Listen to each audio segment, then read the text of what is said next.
Hi guys, and welcome to another Platypus style video. If you can detect a bit of sort of congested, that's me with a cold, I'm afraid. I may cough from time to time. I shall try not to anywhere near the mic so I don't deafen you. Today we're going to be looking at basing. One of my good friends, mcfonz, has asked me how I do my basing, so I thought I'd first give you a little look at some of the bases I've done on my figures. I'm not going to say they're amazing, sort of standard tabletop gaming quality, I'd say. You know, I'm no Stone Cold or Countersunk, who seem to be amazing guys when it comes to brushes and base work, just generally figure stuff. The model I had before is converted Grenadier Frost Giant, available through Merliton, and I believe EM4 carry some of them as well. It's obviously a Fenris Were Rabbit, because who wouldn't want one? And again, so just there you go, you see the base, a bit of texture. I shall be demonstrating on a couple of 15mm figures. I've got this one ready to paint the actual base off. I'll come and focus. This has got fine sand on it, so it's a little bit more suitable for a smaller scale figure. Here we go. Hopefully that will focus a little bit better. So yeah, I shall just pick one of these guys at random to be based. That's one of them. The other thing, I'm not sure I should get quite to do it all, but you'll get the basic idea. Just slide this out of the way. The one I want to try and have a go at doing is a multi-base for a Dark Age weapon there, or late Roman weapon anyway. For my sort of Dark Age themed human army, inspired by Tolkien and a few other things that I like in mythological Dark Age stuff. So I shall start off by just doing a little bit on the small 15mm figure, and then I'll cut out and come back to when I've done more on the other bases so you get an idea. There you go, this is another one before the grass has been added to it. This here is a tag, Assault Group Miniatures pack mule that I've added like a shield and a sword to make it look a bit more fantasy and in fitting with what I've got to do. Right, so there you have it. I'll run through the items that I use. Right, so basically I super glue the figures to the base, whether that be a Slaughter base or an MDF base as we've got here. What you then need is some of this stuff. I've never actually tested it to see whether it is as hard as nails or whether it really is a high power adhesive. Well, what I use it for is basing. It is from your local pound shop, in this case Poundland, and you know, strangely it costs £1. You'll need some of that. At this stage you do not need anything in terms of the sand. I have used the hard as nails and literally dip the figures into sand afterwards, but for some reason the bond isn't great and you tend to lose quite a lot of the sand off. So that's the basing material. What you may want to do is, I've got some slate chipping here, and you may want to stick some larger pieces on because it will bond that a little bit better, and if not, you can always glue them once it's set a bit. Just put a little bit of glue over the top to keep it in place. So some of that, just add a couple of pieces in, and a couple of other loose rubbly type things, stones as well. They're a little bit different, not quite slate, so you might want to use those on larger bases. Again, I won't be using it on the 15mm fig, but I may use a couple when it comes to the base here. Sorry about that, just had to stop to have a little small coughing fit, as you do.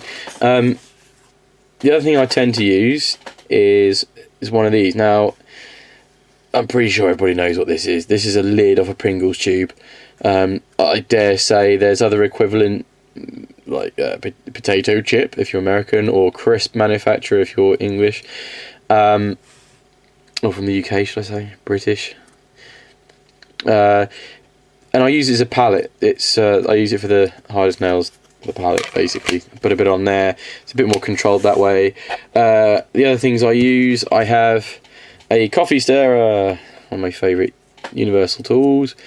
This one's on its last legs. It's breaking. Look, if you look carefully, you see that? Yeah, you can see that. Basically, I've shaped the end to a point, so it's a little bit easier to apply some of it with. That's generally to help get it into the nooks and crannies and stuff. I do have a sculpting tool, which is this end. It's not. There's another one, the tip, that is very similar shape, but this one is not sharp on the edge. It's just that, literally almost like wedge shaped. So it's like a cement, a bricklayer's trowel almost.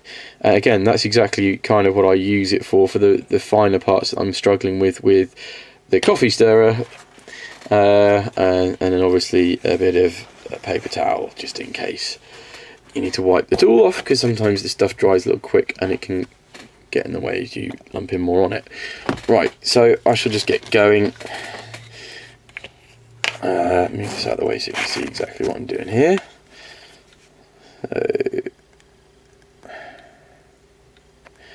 Obviously, I always like to say less is more on these, because if you put too much on there, then obviously you have to waste it. It's easier to put little on there and use it up as you go. So once you got it on your palette,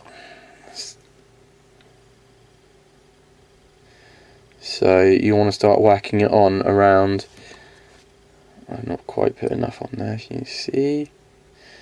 So you start putting it on around the gap between the base itself and the integral base on the figure.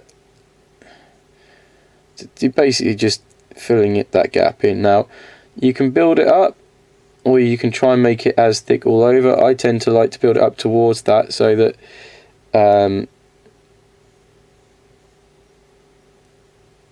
you can see it's still, the edge of the base is still the same thickness, if that makes sense. Now you can texture this as much as you like, or you can just spread it on, because at this point it's not really going to matter. Now, I have known people just to paint this. If they're doing small scale figures, you could just make this, texture it a little bit and paint it as sand or something similar to that, mud maybe, and I've seen it work really, really well. So again, you could, with a little bit of practice, you wouldn't need any other steps other than this. Personally, I like to use sand. Just gives it a bit of texture that I can't give it otherwise. That's just my preference. Obviously, you can develop your own. Obviously, try not to get it on the figure too much, as I really brilliantly do there. Well done, mcfonz.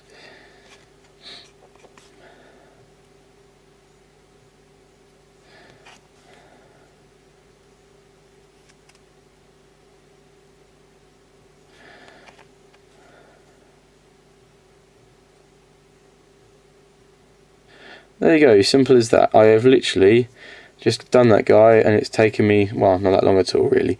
So as you can see here, I should try and get my hand so it's not taking up all of the light. There you go. I have made it so that his base is now flush. Well, I say flush, but it's a little bit more disguised into the base, so it doesn't look like he's standing on a small skateboard. Obviously that's the 15mm guy. I can go with this guy as well. Just bear with me, I'm going to move the camera slightly so I can get, let's have a look. Yeah, this is going to work a little bit better. Right. Okay, so this guy is the loader. So let's have a look. Yeah, is that going to work? Working well? Yeah. And for this instance, I'm not too fussed that his integral bases overlap in the edge of the MDF base he's on, because he's actually going to be part of an overall scenic base. Oh dear, he's gone and done it again. Right, this is another handy thing. There you go. Another good reason to have a bit of a kitchen towel or paper towel around just in case it's needed. As I was saying, he's going to be part of a larger base when this is done, so I'm not overly fussed that it's overlapping a little bit, because he should be sort of semi-hidden on a base once it's done.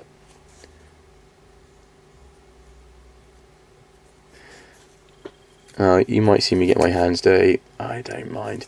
It's just to make sure the edges of the base is still clear. Now I am filling a little bit here under the edge, because I don't know why. I just kind of think there's no way of anything getting in there then that's not wanted. Any moisture that will lift the figure from the base and then pull the basing with it. I'll just go back to this bit. Again, if you know roughly how much you need, just daub it on. It's not gonna, as long as it doesn't go all over the figure, it's not too much of a problem. Incidentally, this is why I tend to do the basing at the start of the painting process, or miniature process, because if you get any on the figure, you don't notice it or whatever, you've got a good chance of getting it off without ruining any paintwork you've done on it. Again, sorry, you can hear my voice starting to go again, which is great. So there, right, he's ready. He is ready to be stuck on there. So, rather than boring you with me applying loads of that to lots of different bases in the same way, I shall return later on when it comes to the next stage of what I do to base the figures. Right, I've done the 3 crew, as you can see here. So I'm now going to be looking at the actual main base of the weapon itself. I wanted to just show you how I would go about sticking a larger rock on a base. So again, this would be a really good example. So you just put down the sort of filler stuff, the hard as nails, in the area where you want the rock to go. Okay, so it's a bit like that, as you can see. It's wet on the front there. Now let's go with a relatively large stone like that, and you bung it on just like that. So that then, I might move that around a little bit. Again, it doesn't really matter at this stage. I'm not totally overhanging the front piece too much. Right, so there you go, and obviously I need to fill around that, but just for the purpose of showing you really how it works. I should probably put some more around other areas. I could even, so let's just put a couple. What I sometimes do is, if you're clever about it, just put a little on this side of the rock as well. So you see I've covered over a little, because I'm going to do put the second one on top of it. You see that? So yeah, there you go. Okay, and again I'll come back for the next stage of doing the bases.